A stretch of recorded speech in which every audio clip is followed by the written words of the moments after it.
All right. We're on? We're on. We're live? We're live. Hello, At least, Facebook. Hang on. Camera's like out of control here. There we go. Better? It's better.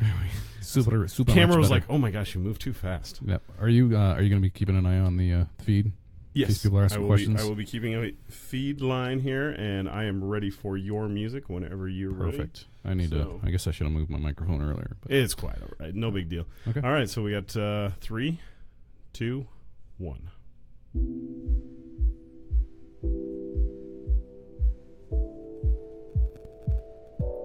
This is Drink Talk, where we try to solve the world's problems one drink at a time.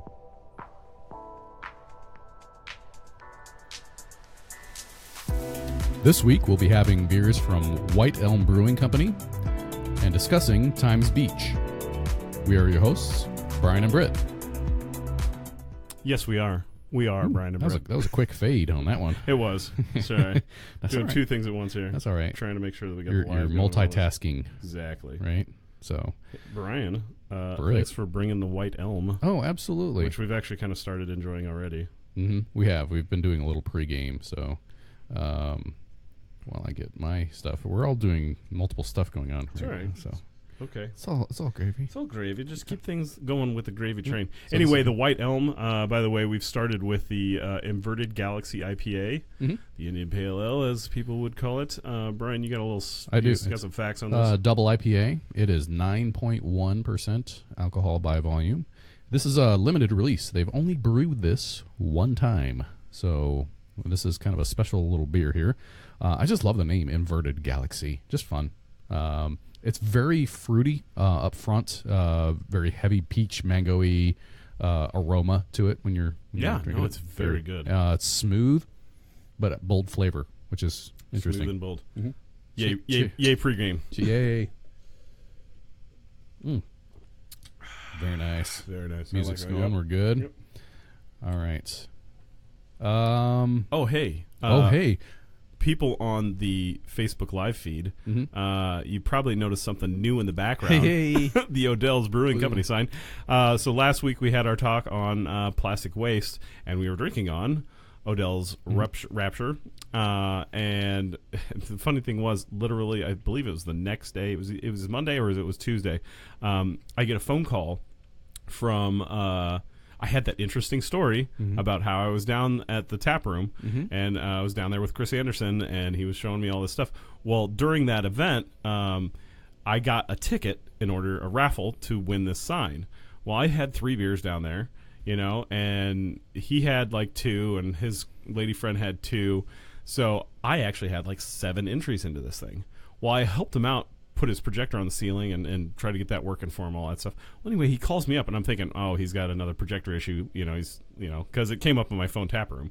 And he's like, no, you won the sign. I was like, you didn't do this because I helped you out with the projector. He's like, no, I actually drew your name, I was That's like, cool. How cool is that? So we got this neat sign.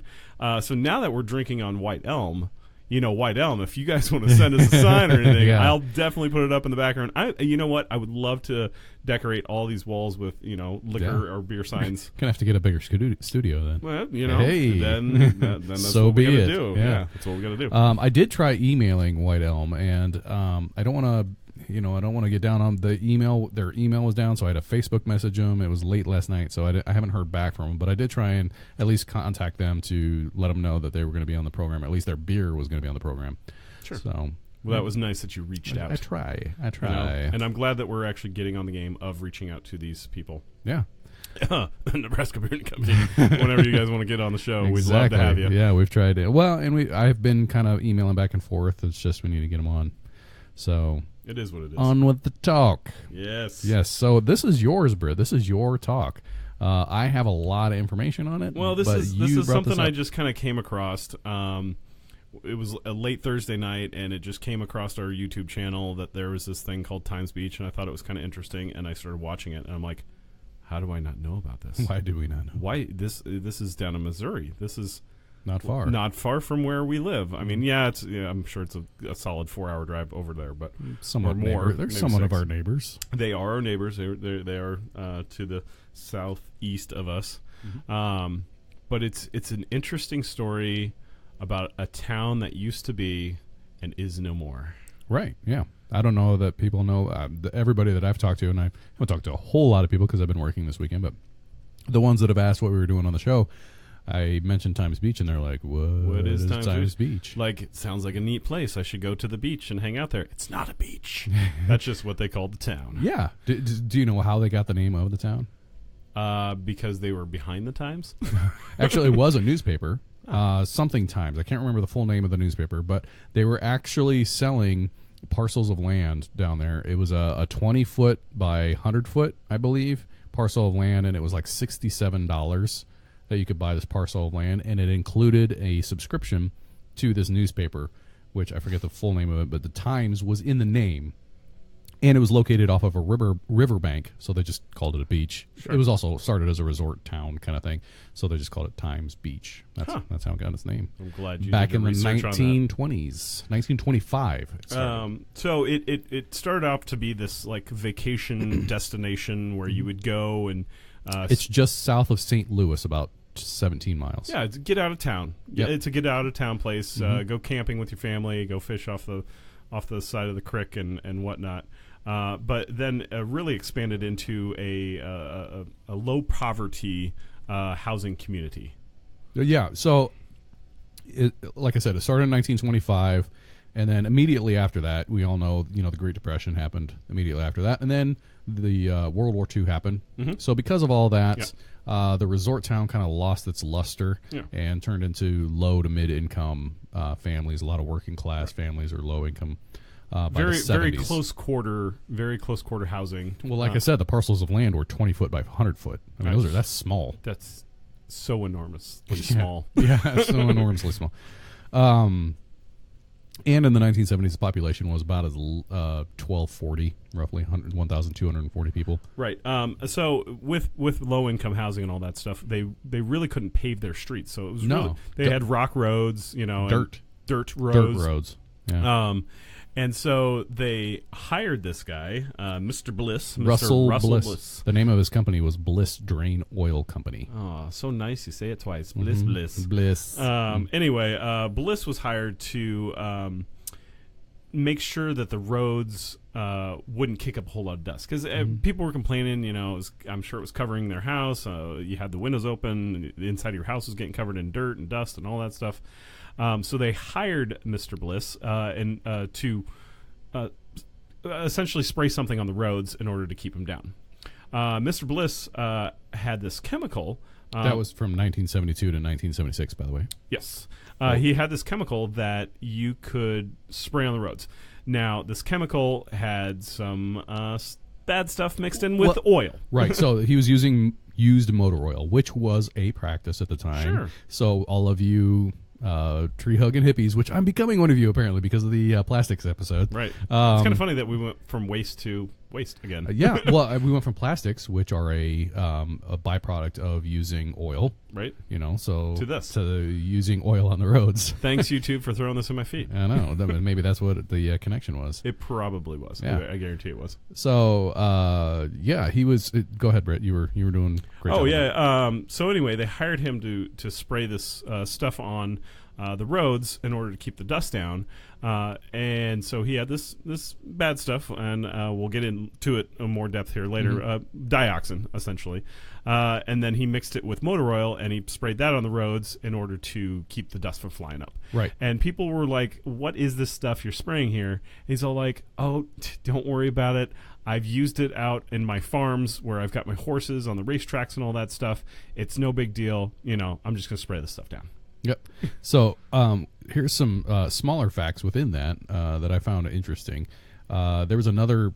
The video that Britt's talking about is called "The Cover Up at Times Beach." You can find it on YouTube. It's about half an hour long. It's a pretty neat video. A lot of information. It's by Truth Stream Media. There's also two other documentaries. One is called Times Beach Disaster 2016.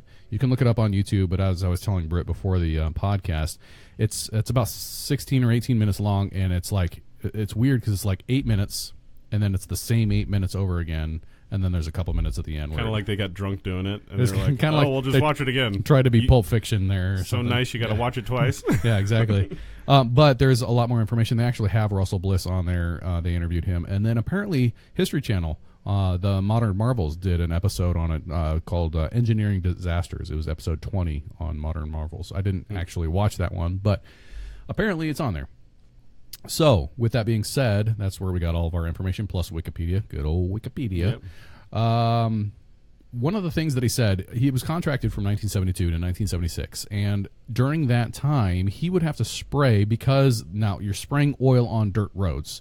Depending on how much traffic is on these roads, you're going to have to respray. And he was saying he had to respray every 3 weeks to once a month. Right. Once a month. Let's just say once a month at the most. Once a month for 4 years. That's a lot of times. That's a lot of oil, and that's a lot of toxins. Exactly. So what I don't understand is they can't pave their roads, but yet they can pay a guy to come out once a month for 4 years to spray down the roads. I know they only paid him $150 each time or something like that. But still, so he was paid by other companies, which we'll get into, to dispose of the dioxin. Exactly. So part of me thinks he was just looking to get rid of this stuff, and he's like, I don't care. care. So yeah, there's you could pay me 2 cents to get spray your roads down. Right. I just have this stuff I've got to get rid of. So. Yeah. He might have done it for free. He might have owned the land. I don't know. Did he own the land? No, I don't think he owned the land. Anyway, I was going to say somebody's got to do it. Yeah, those horse farms that you mentioned, they weren't his. There were 9 other horse farms that he put that on there. But let's get into how he obtained this chemical. Sure. So there were several companies that have a little tie-ins to this. The first and the largest one, at least at the time, was Independent Petrochemical, IPC. That was where he got his oil from. That's where he got it from, which was broken apart. They owned NEPACO, NEPACCO, which stands for Northeastern Pharmaceutical and Chemical Company. They produced hexachlorophine, which is an antibacterial agent. You find it in soaps and toothpaste and all that. It is currently banned now.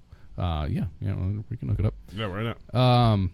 And they also owned Hoffman Taft, which produced 245-T, which was a herbicide. Now, the thing with 245-T is if you mix that herbicide with another herbicide, you get Agent Orange. So the production from NEPACO, the hexachlorophine and the production those that don't know about Agent Orange from Vietnam. That is what we used in Vietnam to kill the foliage, but it kind of killed more than that. yeah, and I want to talk a minute on Agent Orange here in a second. But the production of hexachlorophine from NEPACO and the production of Agent Orange from Hoffman Taft, the byproduct of that is dioxin. Now, dioxin is found pretty much everywhere. Everybody has a little bit in their system. Now, but a lot of it's not good for you. Right, and by a lot of it, we're talking anything more than 1 part per billion with a B. Anything more than that is hazardous to human health. Weren't they finding like 100 times more than you were that. supposed to have? Some of the tanks they found on the property were like 2,000 parts per million. Yeah. So they were spraying this stuff on the roads. Yeah. That was worse than Agent Orange. The byproduct. The byproduct. Yeah. Of So Agent Orange. Yeah. Which we all know that that has human side effects. Yeah. And back to Agent Orange just a little bit. I do want to mention that as up till just a few years ago, the VA didn't even recognize diseases that were caused by Agent Orange. And that was in the 70s from Vietnam, 60s and 70s from Vietnam. So they were hiding stuff.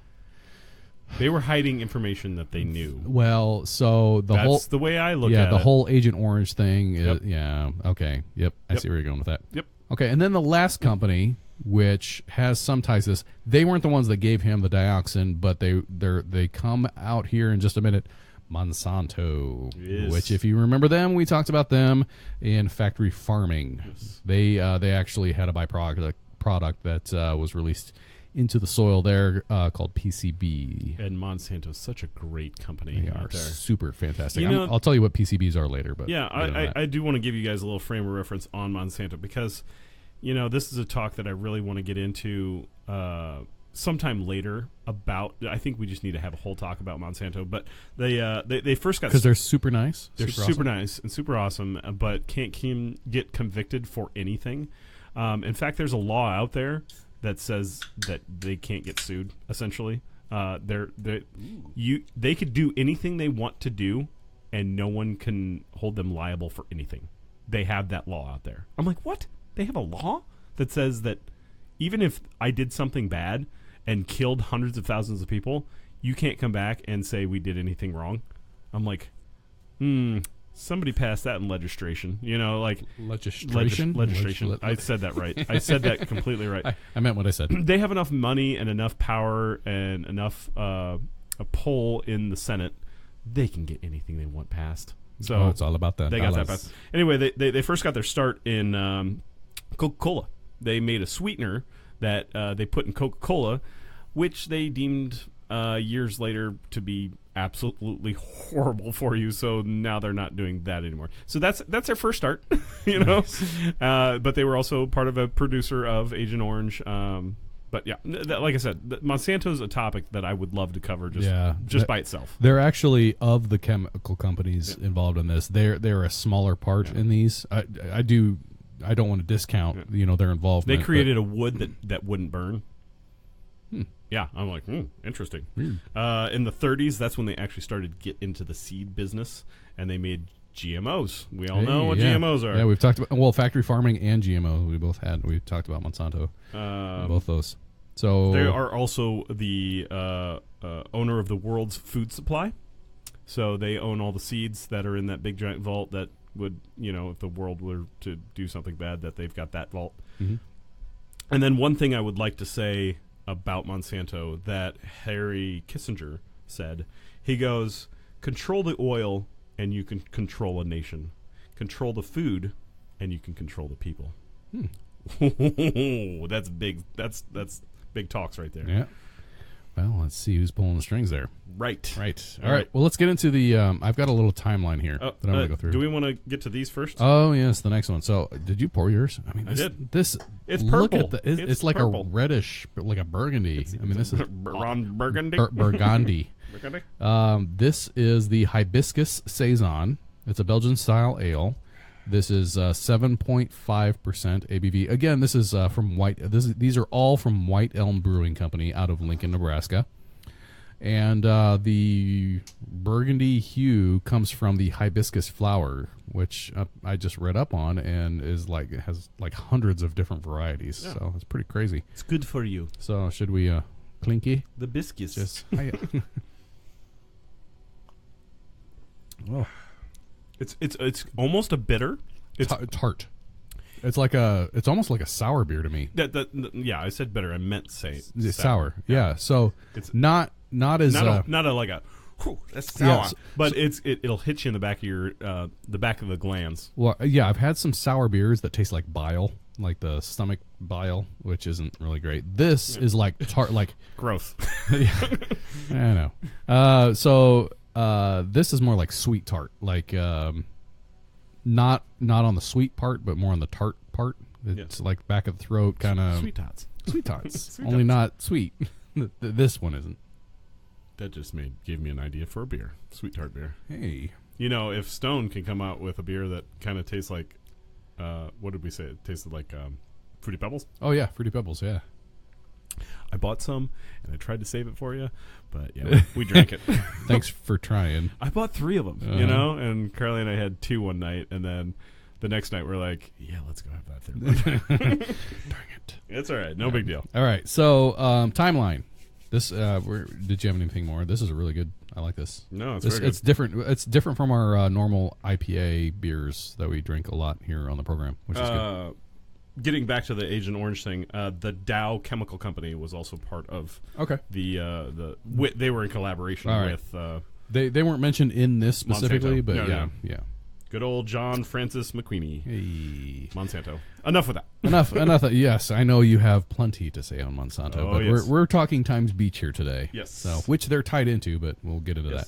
So as we had mentioned in the little timeline, back in 1971 is when Russell Bliss got the chemical. He sprayed the town from 1972 to 1976. As well as stables. Yes. Track fields. Yeah, and that was before the town even. There were like 9 horse farms that he had sprayed, and birds were falling out of the air dead, and horses were getting sores and falling over dead. There was like 60 horses that died, and families were getting sick. What's in the food? It's not the food. Yeah, it's the road. Yep.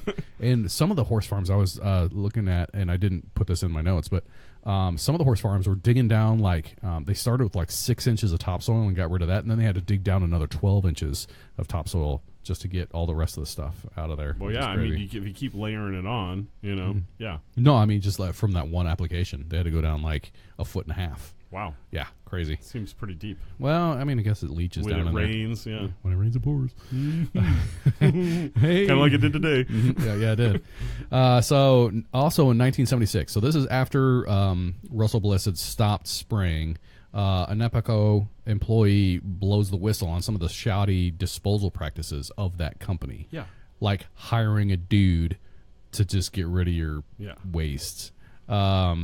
In one of the instances, they actually paid a farm $150 to bury toxic waste, and I forget how much it was. It was like a ridiculous amount of toxic waste. Yeah, if you were gonna dig a hole in my backyard and fill it with stuff, and I was like, I'm really hard up for money. Yeah, I'll take $150 for that. And $150 No. Yeah, $150 in 1976 was a lot more than it is today, but it was was not a lot of money. No, it wasn't a lot of money.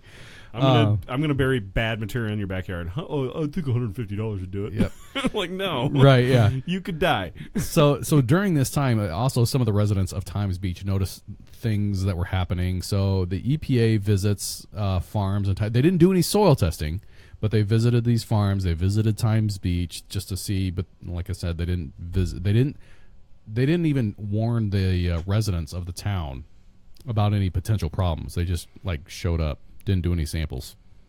That was summer of 1982. Right. Roughly. That's when they got wind of everything that was going on, and they were like, we really need to check this out. Yep. But they didn't get too crazy. They didn't really check too much. They just kind of showed up and... No, just testing the waters. Not even no, they weren't even testing anything. They just showed up just to look around, I guess. They weren't stick at something. Yeah, I'm not sure. This looks fine. I mean, it's a road. So that was summer 1982.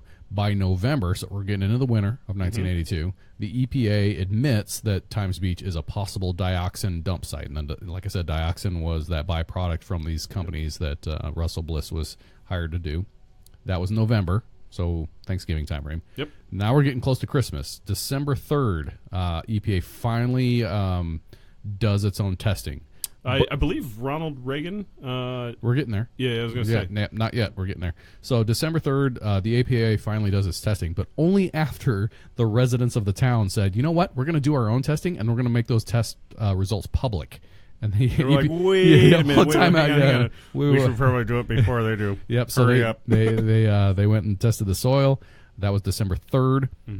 But then on December 5th, so 2 days later, after the EPA went in, finally did their soil test, 2 days later, Times Beach floods. Now, this was... I totally forgot about that. This wasn't something that was uncommon. They flooded. They were off the riverbank. Yeah. I mean, it's called Times Beach. Okay, you get too much, when it rains, it pours. Yeah. You get too much rain, it's going to flood. This one, however, was the worst in their history. And of course it is. Yes. Of course it was. 95% of the town was under 10 feet of water.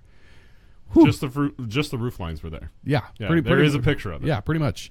So that was 2 days after the testing.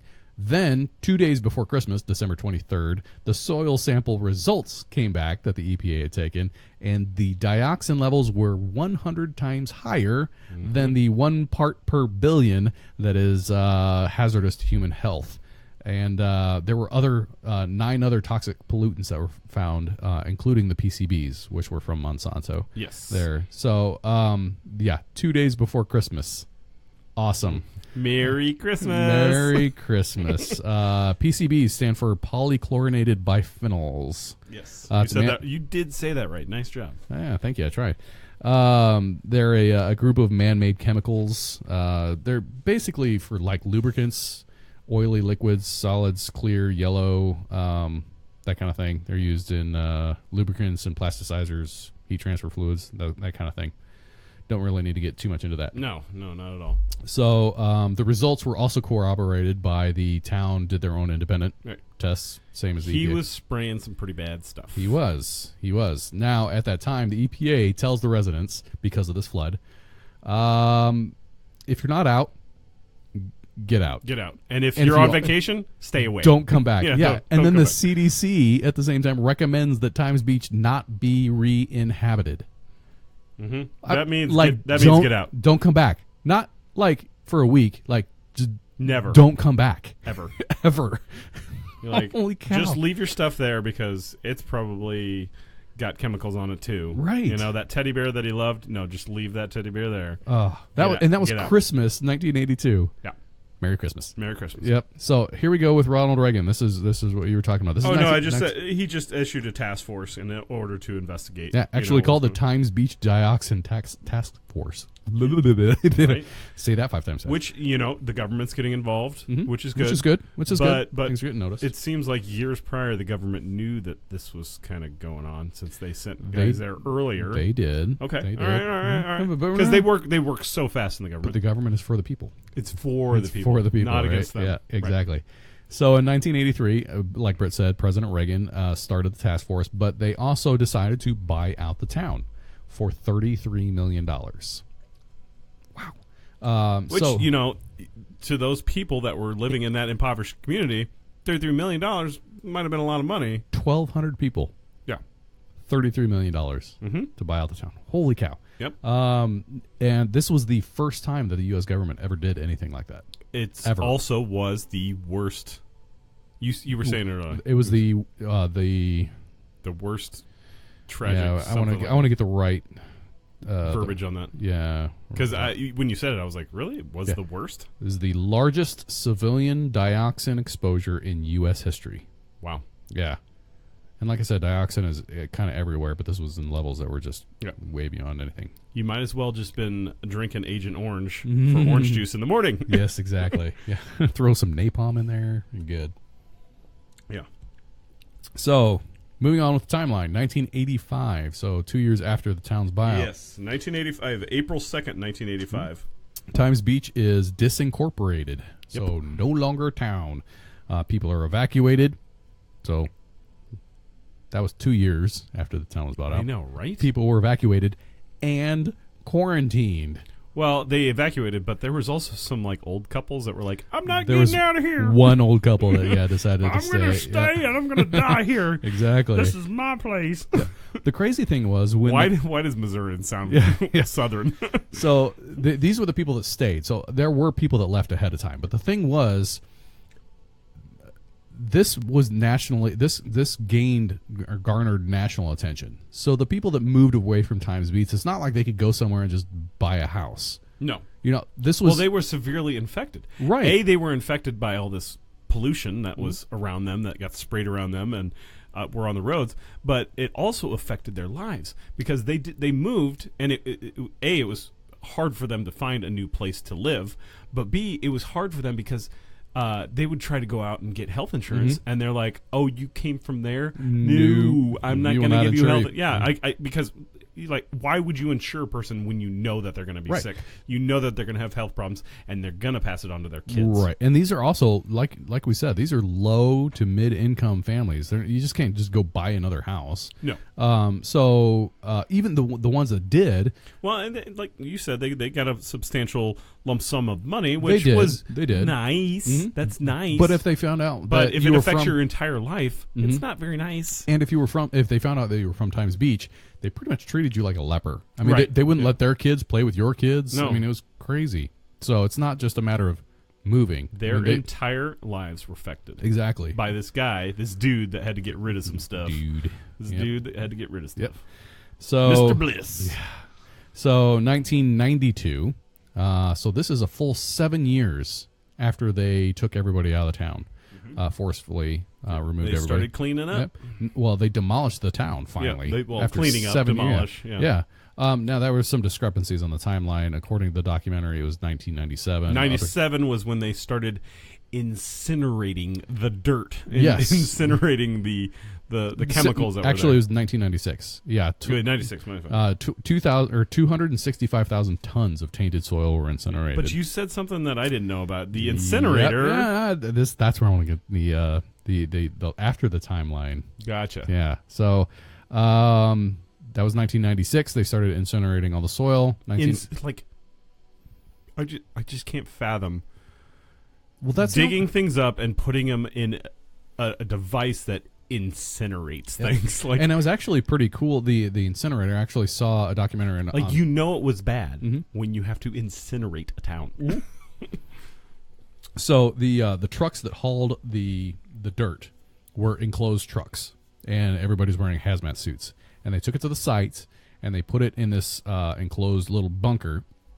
And then there was an auger that took the dirt, all enclosed, to the first incinerator, and it just traveled down a little beltway, and it incinerated that. And then the gas went up another tube, and there was another incinerator that was like 2,500 degrees. Incinerating the gas. Incinerating the gas. Like, just, they wanted to knock this one out of the park, right? So... but did it actually incinerate everything? Good question, Britt. Good question. Please hold your questions to the end of the talk. Exactly. Put your hand up. Put your hand up. So in 1997, the DOJ has a criminal inquiry into the stack emissions of the incinerator.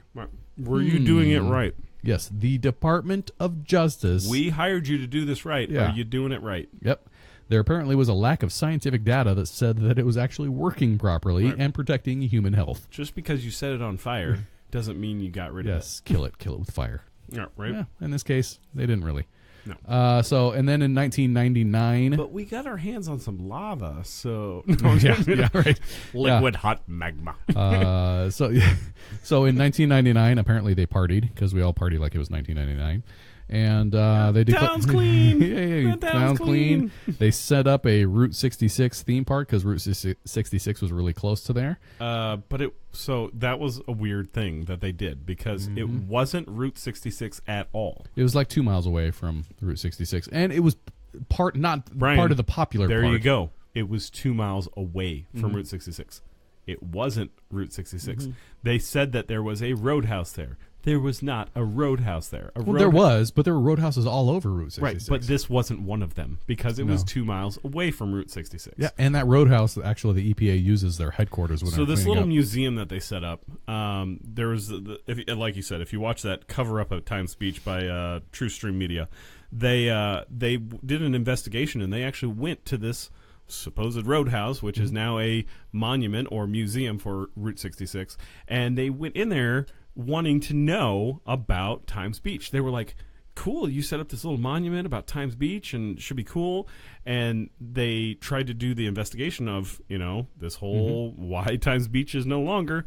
And they have like this little corner with like 2 or 3 pictures and a little bit of verbiage, maybe half a page of paper of verbiage, but really nothing. Really nothing that you're getting from us right now. It was more. There is zero. It was more about the. It was more about the triumph of the EPA cleanup. Yes. Yeah. Yay! They won. Well, EPA. You knew about this probably well before it. A decade prior. A decade prior before having to clean this up. So you were late on the game. Yep. You know what the final cost of that was?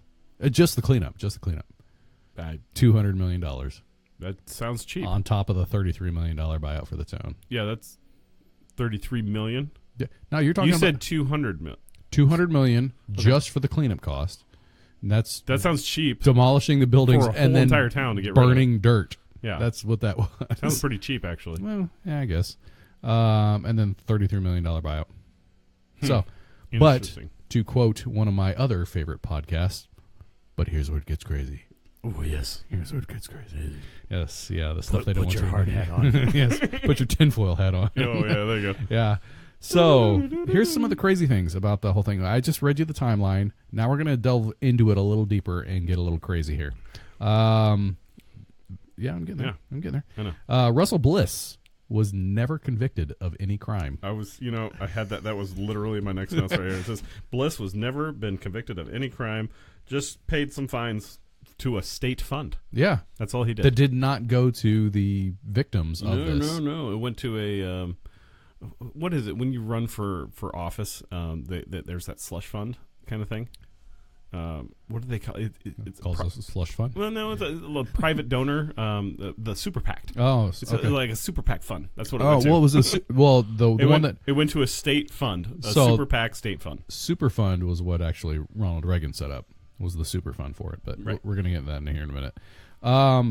So what's interesting is one of the documentaries actually has Russell Bliss on it, and he talks about his time doing this and all that. And he said, here's funny. He says he never knew what dioxin was, or that it was harmful, and most people didn't know what it was. Which that in itself was an accurate statement. Most people probably didn't know. I didn't know what dioxin was. So you were hired by ABC Company. Doesn't matter what. To get rid of this material, whatever. Right. And you didn't know what it was, so you decided to mix it with some oil and spray it on a road. Yep.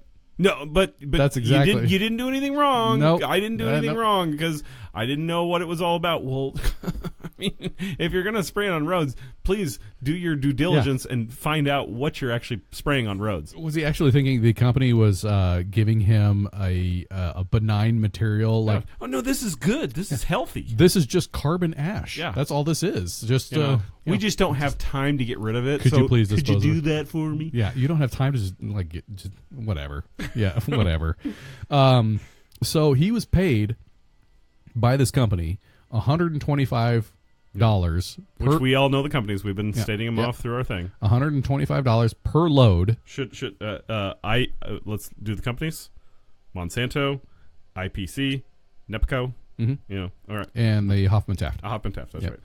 Which wasn't in the first documentary, but yeah. Yes. Anyway, so he was paid $125 per load, and it took 6 loads to do all this at 18,500 gallons. So that's $750 that he was paid to dispose of this.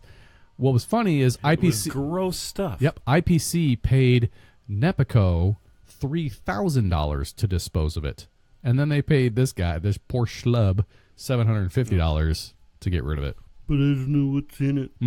Yeah, what's funny, he also... throughout the documentary, he said there was nothing wrong with the oil. There was nothing wrong with the oil. No, there was nothing wrong with the oil. Not the oil. You mixed it. Exactly. He was the one. Now, this is all allegedly that he mixed it with there. So, I mean, can they prove... If you run a company and you don't know what's going on with inside that company, you shouldn't be running that company. Yeah. This was a small little disposal company. It's not like you got this guy named Johnny in the back field and he mixed it all for you and he brought it up. He's like, hey, boss, here you go. It's ready to go. Yep. Yeah. No, he knew what was going on. Exactly. He just was deny. Though he does, he maintains that he was the fall guy, the patsy for this. Right. I do kind of agree with that because if you look this up, you see dioxin and you see his name and the town.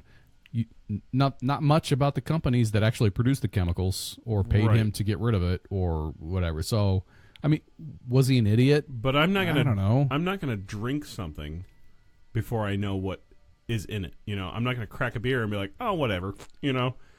I'm gonna do my due diligence and drink that beer that no label on the can, and it's just a can, and I go, this is probably good.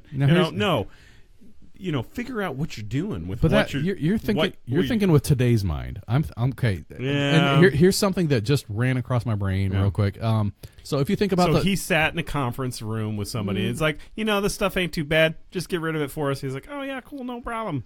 Yeah, but okay. So think about this mentality.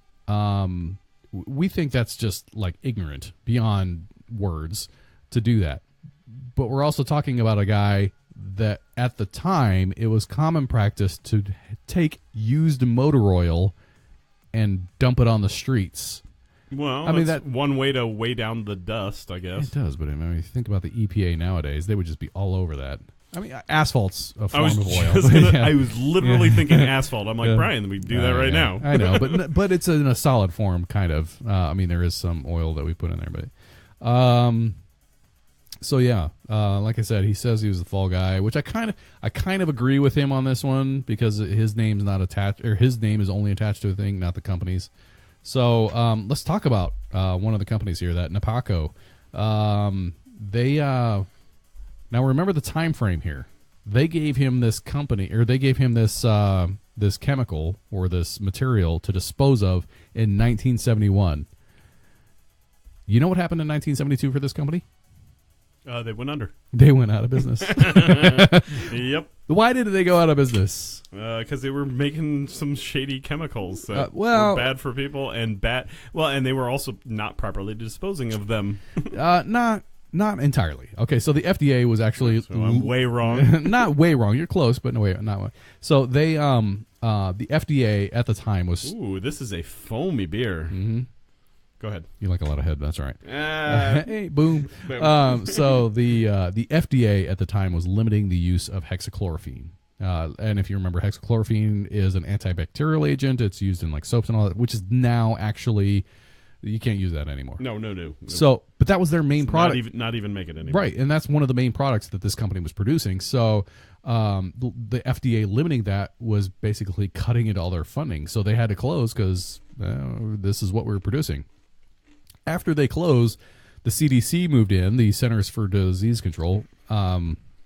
They came in and they found old tanks with 4,300 gallons of dioxin-laced material that were over 350 times the harmful levels for humans. Just laying around, decomposing. I'm sitting here in the back of my mind right now, just thinking that it's funny that we went from plastic waste to toxic waste. Right? Exactly. So, those of you who are watching right now, check out our plastic episode, the one prior to this one. Yes, episode 30. Exactly. It's a good Dirty one. 30. It is a good one. Another interesting thing, the government states that there were no PCBs found at Times Beach. And we barely touched on it beforehand. That's what the because we know their produced. first testing, they just went out there and looked around. Right, and then the town. So they're really good at testing. Right, and then the town hired their own independent study to study the soil, and then the EPA came in, and they both found that there were PCBs in the soil. We both tests So said what that. this looks like to me is kind of a cover-up. Weird. Weird. Weird. Some weird things going on there. The PCBs are now outlawed, but they were outlawed in 1991, so way after all this kind of happened. But as of the 1970s, when all this started to happen, Monsanto not only was the largest producer, they were the only producer. And their corporate headquarters is there. Hey! Kind of weird. Charlie Rich. Kind of weird. Why did that pop in my head, too? Charlie Rich. Oh, man. He must go through a lot of Brill cream. For those of you that don't know what we're talking about, you lead a sad life. Yes. Mr. Science Series 2000 movie. Check it The out. movie, yes. Which is now on Netflix now, the new show. Holla. You need to check that out. Yeah. We were talking about that tonight for Patton dinner. Oswalt, yeah, absolutely. Anyway. So, here's another interesting thing that happened when they were hauling off all the stuff from the site. I just got a taste of the Rollo Pale Wheat. We're going to take a little break here for this. Well, we this should, break but brought to you, I mean, you need to just okay. take a All right, big gulp. let me get through this one, and then I'll get there. So the EPA in 1997, so kind of right near when they were doing all the incinerating and getting because cleaned up. 99, we're all clean. Hey, party on likes 1999. In 1997, they hauled off 4,000 tons of special waste. Kind of like they did for the World Trade Center. Hey. Oh, did I? all right. Sorry. The crazy thing is, this special, in air quotes, this special waste was taken to a landfill that was previously known to already be contaminating groundwater. Right. Excellent. Good job, guys. Perfect. High five on that one. Yeah. Leachate. Also, Just got worse. Yeah. Also, a landfill that had previously been sprayed by none other than Russell Bliss. Oh, wasn't that nice? Yeah. So nice you say it twice. Yes.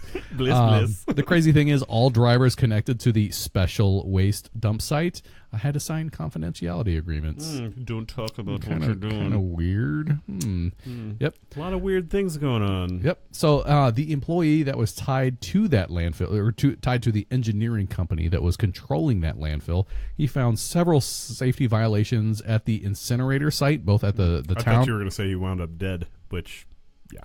Totally did. He did. He nailed it. Yep.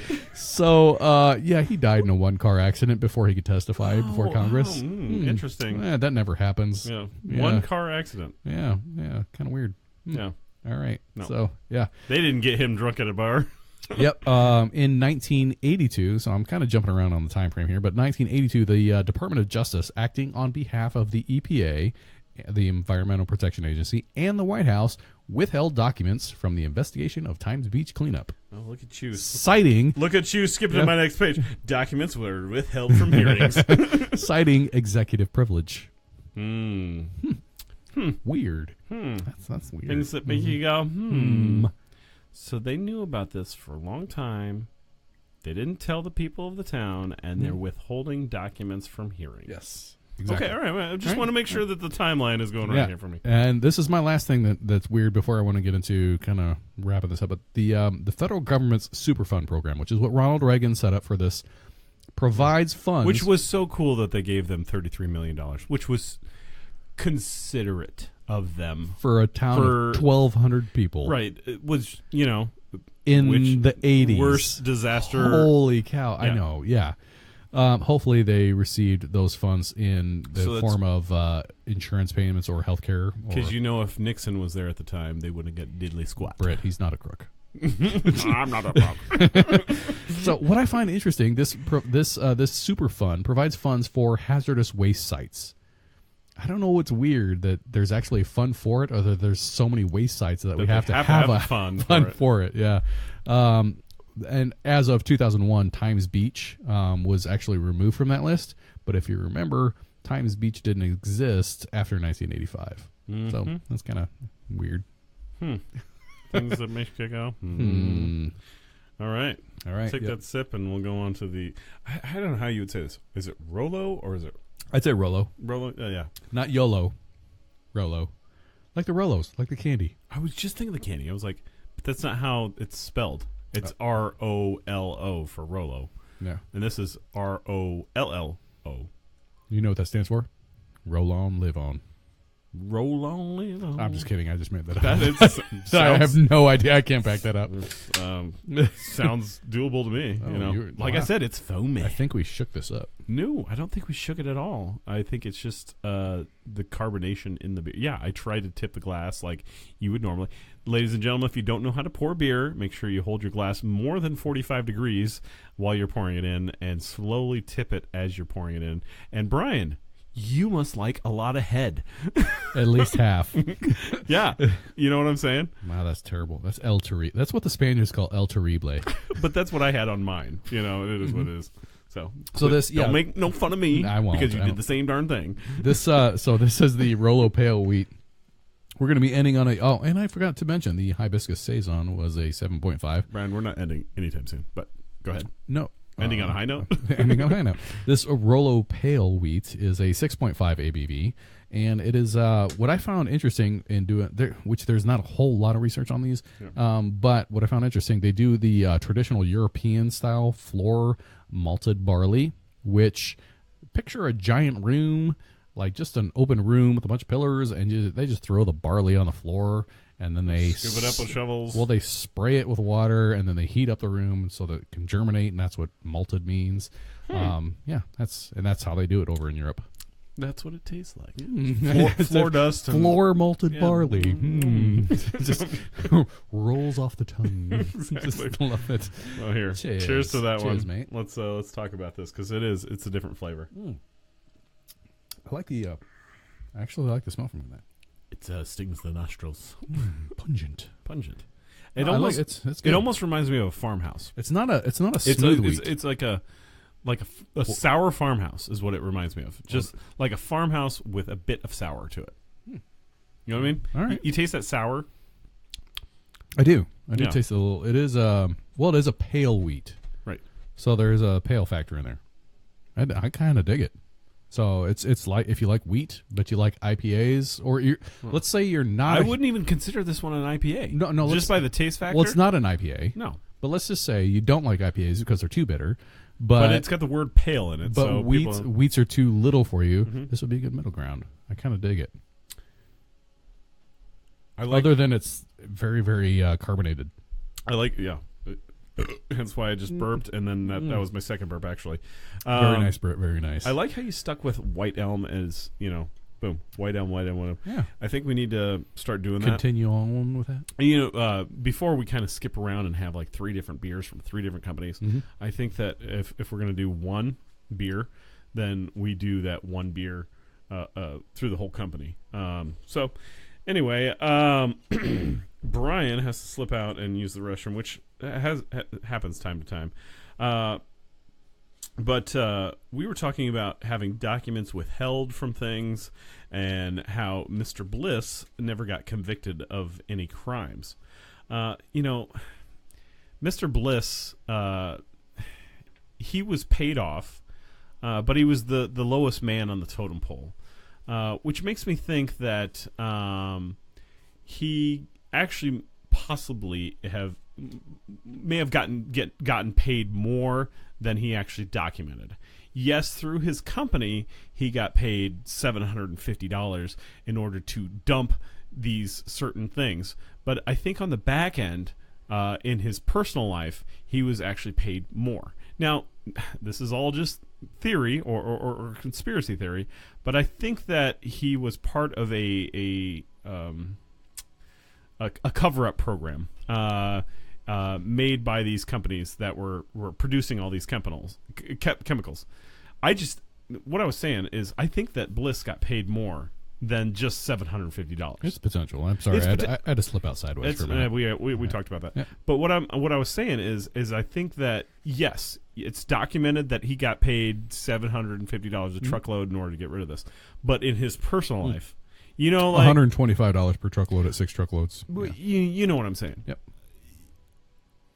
Here's $100 bill. Put that in your pocket. I think that he was probably paid on the side. I didn't see how he lived. I never saw his mansion that he probably lived in, or the way he lived his life. But back then, things weren't documented and taxes weren't taken as well as it is now. Well, if he was going to back then, there really wasn't credit cards, to track everything that you did. If he got cash for here is a suitcase of cash, you wouldn't see that suitcase of cash. And you wouldn't see what he spent on a vacation. But nowadays, everything's done digitally, and everything's trackable. And it's like, oh wait, hey, you only got $100,000 last year, but you spent $300,000. How did that work out for you? I have an account in the Caymans. Not supposed to be able to track. You only cleared 100, but you spent 300. Where did the other 200 come from? Things of that nature. So I really don't know. But I think he was part of the cover-up. I think there was these companies out there that really wanted to get rid of some stuff, and he was the patsy. They had a fall guy, You remain that fall guy. Yep, and we will take care of you. Exactly. And you have to pay some fines. What are your fines going to be? $25,000. Okay, we'll pay that. Here's your 25. Here's your $25,000. Shut up. And here's another $100,000 on top of that $25,000. You lost your business. Don't worry about it. You'll be fine. We'll take care of you. Yep. Cover up. It reeks of a cover up. It reeks. You smell that? Oh, you see what I did there? Yes. The oil on the roads is a cover up. Exactly. They covered up the. Never mind. So let's talk about what because we've run through this whole thing, and it is. The more you look into it, the crazier it gets. But let's talk about kind of the broad strokes of what this shows. You can't trust a company or the government. The government, yeah. That even though, like we said, the government came out way early and tried to check this out, but they did nothing with that information that they received. Exactly. Until 10 years later. Exactly. Which is interesting that we're talking about this. Is that the ghetto bird flying over? No, I'm just kidding. So what we're talking about this. This month, September, is the preparedness month, right? National Preparedness Month, and we talked about that. Prepared for everything, right? And we talked about the first 2 months. Hey, by the way, we made it through September 23rd, which everybody thought we were going to die. So hey. Cool! I'm glad we did that. What way to be on the other side? Talked about that at church this morning. Yeah, the end of the world. He was like, I was outside, and I was all like. Okay, here it comes. Okay, now take me. Okay, now. And he's like, I never got taken. But he goes, in the back of my mind, I was like, don't take me now. I'm not ready. Exactly. You take the me now. Rapture. Was it supposed to be the Rapture? I thought it was Nibiru that was coming. No, I don't know. Who knows? There's a lot of stuff. They said it was the Rapture. It was, It was the blood moons combined with all that stuff. And if you're Jewish, you know all about this. I'm not. Sorry. Well, I'm not either, but I do know about the Jewish community. You got a guy. I got a guy. I got a father-in-law. But yeah, there was not a new year for them, but the Rosh Hashanah was on Friday, and then Saturday was the new order. Did he have anything to say about this? Yeah, we did talk about it, but I won't bring it up on the show. But we'll talk about it. Anyway, in the Bible, they said that 12 stars around a lady's head, and there was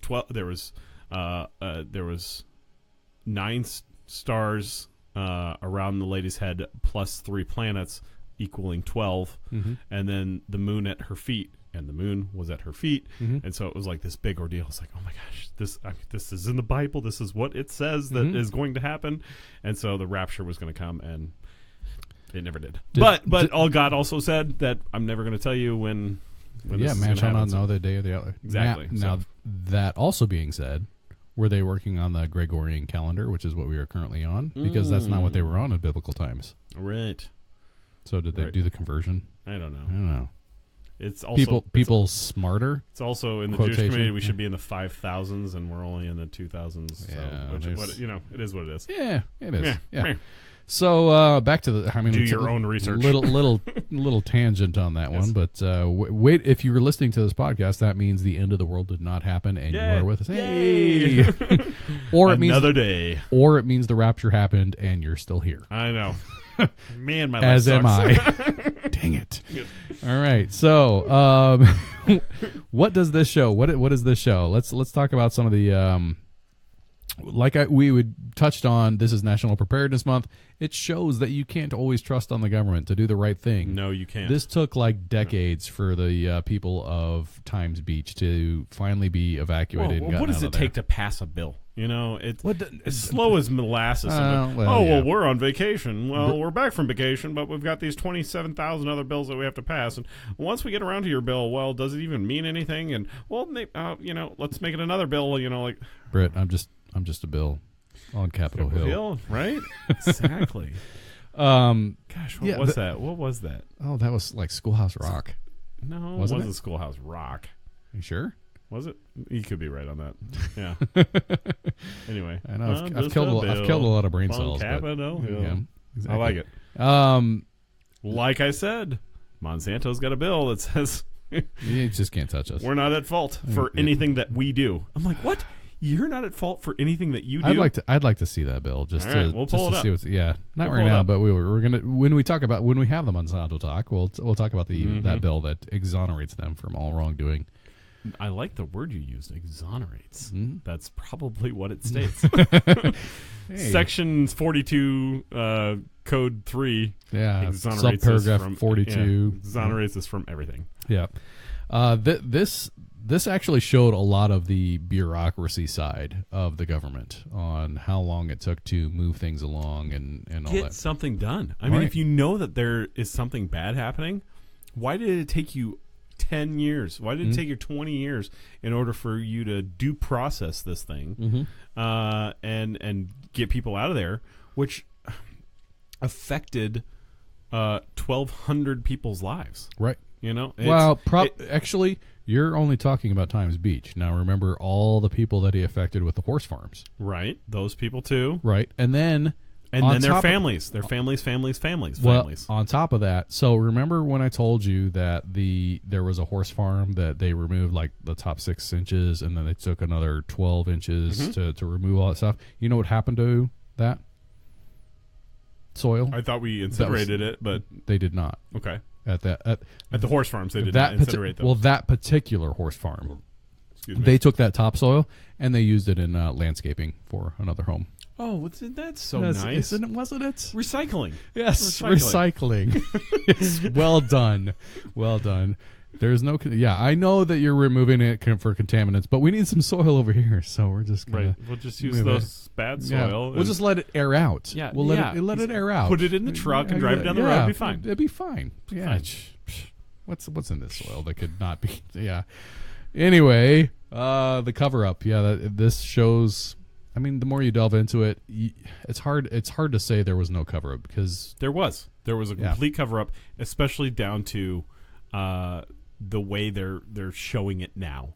Right. You go to Times Beach and you want to check out what's, you listen to this program and you go, oh my gosh, Times Beach was horrible and all this stuff happened. And you go there and all there is like a Route 66 museum and like I said, a little small corner that said, oh, EPA was here and we cleaned up and we did a good thing. So it's a neat place.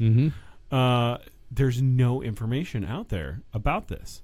I mean, the more you dive in, the deeper you can get. I mean, yes, there is information and there's public documents, but you have to search for them. Oh, yeah. It's not like I could go there and in this museum, it's all like, oh, all these bad things happen. No. It's all about the EPA's win and how we cleaned it up. We got this cleaned up. Hey, what about the people that were affected by? Oh, no. We cleaned it up. Yeah. No, people are gone. I don't know what you're talking about. Another thing that this story. I don't want to label it a story because story to me that's a tragic event. There we go. Or this event. Let's just say event. It was an event. This event. Another thing a bad event. Yes. Another thing that this event shows is how companies treated waste. Yes. Now, because you got a guy. I mentioned that. I got a guy that gets rid of waste. Hey, you got a guy? I know someone. He's got a transport truck. It's fine. Looks like a milk truck, but we're going to just move along here. There's a hole in the bottom, but it's fine. It's no big deal. He'll just leak it along the highway. It'll be fine. It's fine. He'll just travel around the United States. And cars will go over it. It's fine. It's fine. Yeah, it's just on the road. Who's walking on the roads? Yeah, right? Who's walking on the interstate? Nobody's doing that. Yeah, that's illegal, right? No. Yes. Maybe so. It is on the interstate. But so this event was actually just about dioxin and PCBs. Yeah. Those are two chemicals. Which they found were really bad. You know how many chemicals are really bad that are waste products? As bad as them? And I'm not talking then. I mean, I kind of am. But I want to segue into now. Sure. Now, the EPA does hold more authority. But they can't be everywhere. They can't be in every company. No. I mean, there's no way. The place is huge. Yeah. And since they can't dump in the rivers anymore. Oh, right. Wink. Oh, was that a spillway? Oh, Dang it. Was that a water supply? Was that a water treatment facility? I thought it was just a runoff. Man. Speaking of water treatment facilities, did you hear about that kid that got fined for peeing in the water treatment facility here in Omaha? In Omaha? Yeah. He broke into the place and peed in it. Yeah. Which they put chlorine in the water, so the pee should be fine. Yeah. Welcome to our ool. Knows there's no pee in it. That's good. I like that. All right. That's good. So yeah, I kind of want to throw that out there a little bit. That like if you think about the practices of companies back in the 70s when they were like, hey, we got this waste. They at that time they were still pouring stuff into rivers and lakes and all that stuff just to get rid of this stuff. Like the whole thing, the solution to pollution is dilution. That kind of holds true. The more parts per million, or the if you take the parts per million of that what you have and you dilute it with water. Okay, so that I'm going to bring up Fukushima now because Fukushima. Still going on. So we know that Fukushima was hit with this deadly earthquake, tidal wave, earthquake, both. Yeah, well, the tidal wave or the tidal wave happened. The tidal wave, exactly. And so now it's leaking all this radioactive material into the Pacific Ocean. Mm-hmm. But they're like, no, it's not bad because it's only like 1 micron per bazillion parts per watt. It's like a gabajillion. But does that make it better? Mm-hmm. I mean, it's still bad thing getting into the ocean. I get that. But the more you dilute it, the more, parts per billion it is. Does that make it better? Like, it's still a bad thing that you're putting into the ocean. Kind of, but you're talking about a bad thing that you're putting in the water. Yes. And that is one instance. Right. Now multiply something that wasn't there before is now there. Yeah, that's parts per billion. Parts per whatever, it's a foreign object that is now in the water stream. Plastic. Even though you diluted it, even though it is being diluted because it's going in a minuscule amount, not a minuscule amount, hundreds of thousands of gallons of it's still a bad thing. No matter how you break it up, it's still bad. Well, and if you think about one company is dumping, let's just say it's into a river stream, and they're like, oh, it's at a level that's nothing to worry about. Yeah. What about the other? All right. So what about the other? You companies? have a cup of water, right? Mm-hmm. And the stuff he sprayed on the roads, he takes one little drop, just one little drop into this cup of water, and you go, well, I mean, this is a big full glass of water, and that one little drop, shouldn't affect nothing. I mean, it was literally not even a sip of water. If it's oil, I mean, it's going to float on top, so you can just you can actually get rid of that. Right. But do they get rid of it? I don't know. Probably not. There's other things in there. Yeah, even if you do scrape off the top, it's still in there. I mean, there's other things in there too. All right, okay, all right. Yeah, you just see where I'm going now. I see where you're going. Okay, I'm picking up what you're laying down. Anyway. Okay. With that said, I mean, I'm kind of at the end of my notes. What are we going to do? We're at over an hour now. Yeah, just over an hour. We're gonna. So how do we solve this, Brian? How do we? Okay, so this particular instance we can't solve because it's done. Well, yeah, but this tragic event will happen again.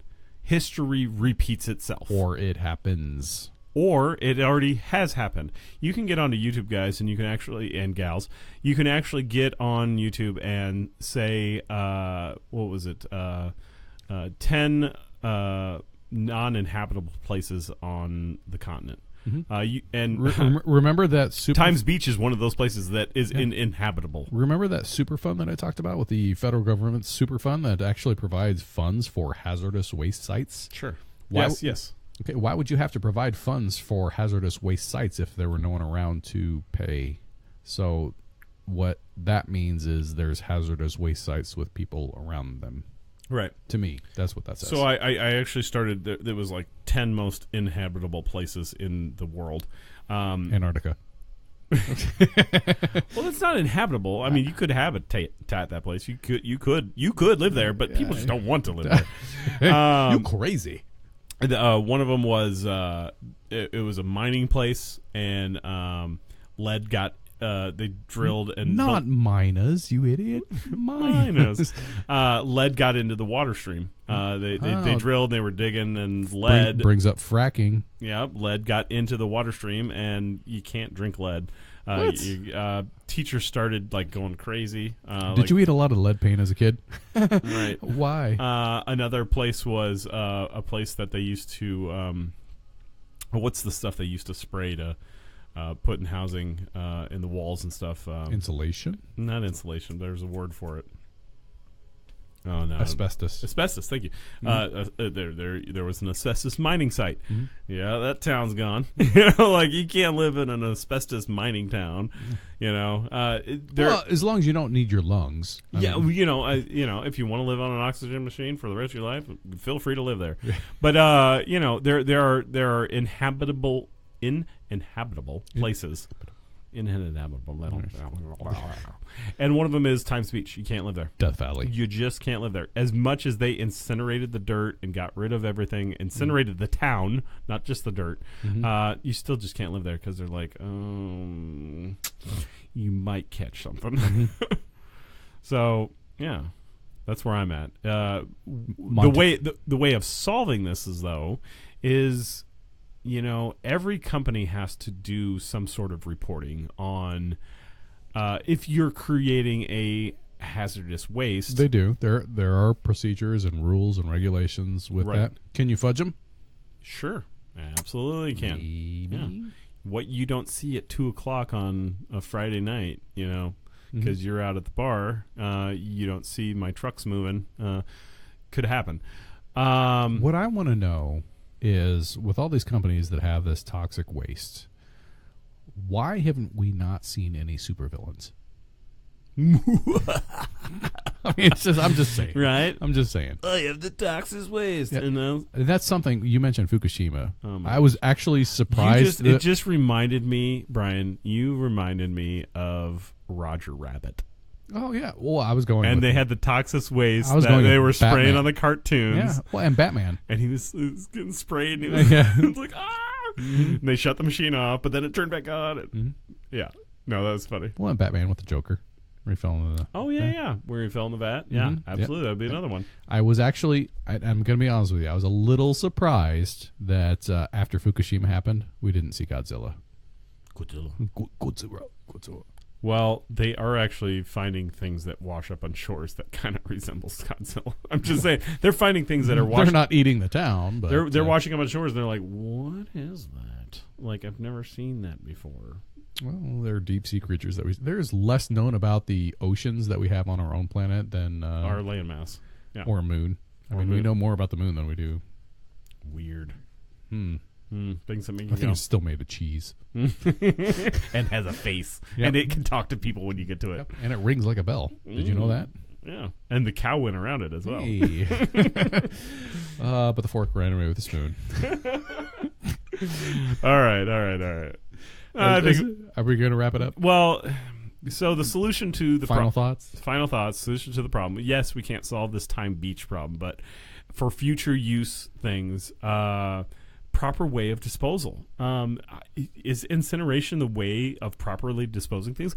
We found out that In this instance. you were saying that you even actually didn't even bring it up. The incineration machines that they were using broke down and were just spilling these toxins all over the place. I feel bad for the guys that had to work these machines. Yeah, so I did briefly mention that there was there was a lack of scientific data that said they actually worked properly. So what that's saying You've is got a crew, you've got a couple guys, and let's get rid of this stuff. Yeah. Just burn it up. It's no big deal. so instead of burning the dioxin, Yeah. they're just spewing it into the Well, and atmosphere. you said that not even on the show that you were talking about this before. They would incinerate the dirt and the whatever timber and all the everything. they put in everything, there. whatever. Yeah. And then there was gases that rose. Yep, and they would incinerate that. That.